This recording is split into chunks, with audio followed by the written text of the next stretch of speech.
The ability to communicate is one of the greatest gifts our thoughtful Lord conferred on mankind. Unfortunately, it has been with us so long that we are likely not to appreciate it, even though we see every day the miracle it brings to our lives. As recently as 2 centuries ago, the ability to communicate was limited to the power of the human voice, just the distance one champion hog caller could communicate with another champion hog caller.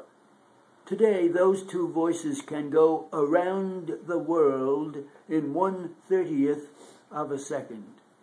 We take this wondrous evolution for granted and dwell not on the ability to communicate, but the right to communicate. Freedom of speech, it is called. While the ability to communicate comes near to being a miracle, the right to communicate is a treasure too, a delicate thing to be handled with care, like uranium or nitroglycerin or the girl next door. Let's see how the wonderful phenomenon we call freedom of speech is being affected by modern-day change. Not many people, of course, could quote precisely the brief words coming from the First Amendment to the Constitution. Congress shall make no law abridging the freedom of speech or of the press.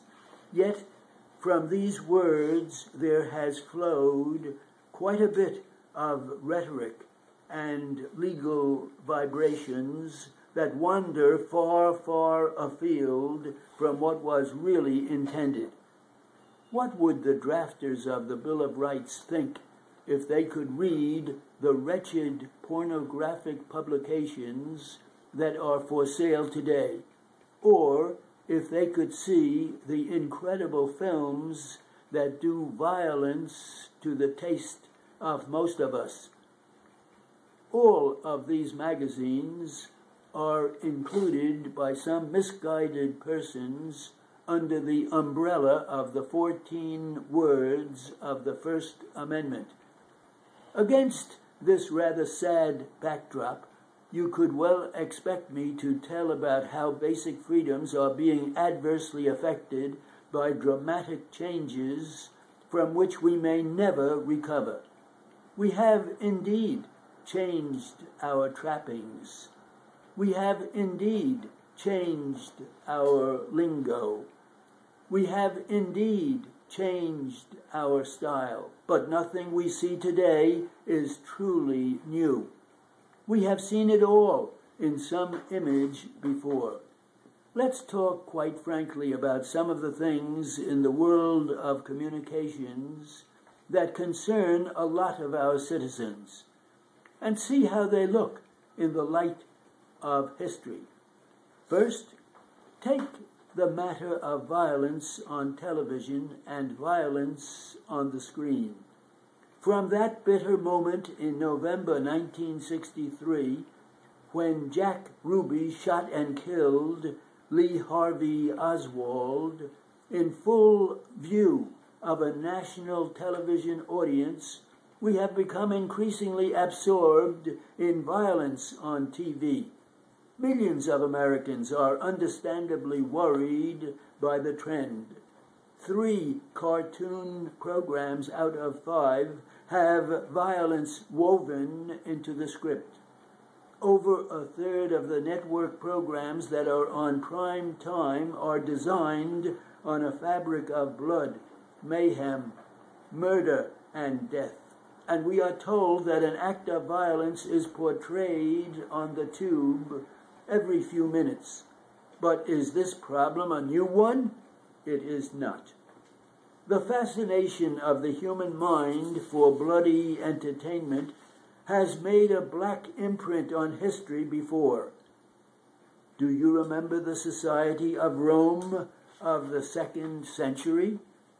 Do you remember the atmosphere of the arena, where man was pitted against beast? Let us recall that great national buildings, such as the Colosseum, were built by public funds for the entertainment of men, women, and children, and bloody performances involving hundreds of gladiators often lasted for days. You are acquainted with what they call the tournament in France 1,000 years ago, and in England 600 years ago. Men and horses were often engaged in a bloody contest. The lucky man fell off his horse and was just shaken up and humiliated in front of the girls.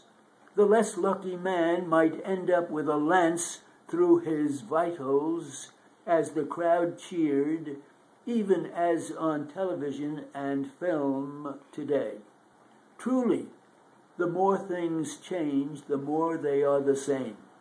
But how about the great wave of pornography in today's society?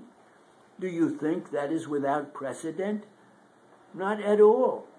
The pornographic art of ancient China and ancient Japan has no equal even in the picture magazine that we permit to go through the mails today.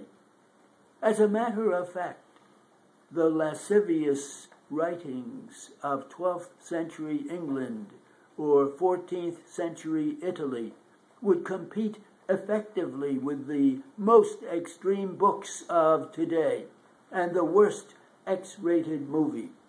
No, there is no question that we are not dealing with change.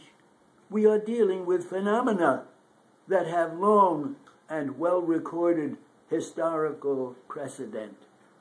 What caused the spectacle of the Colosseum to fade into oblivion?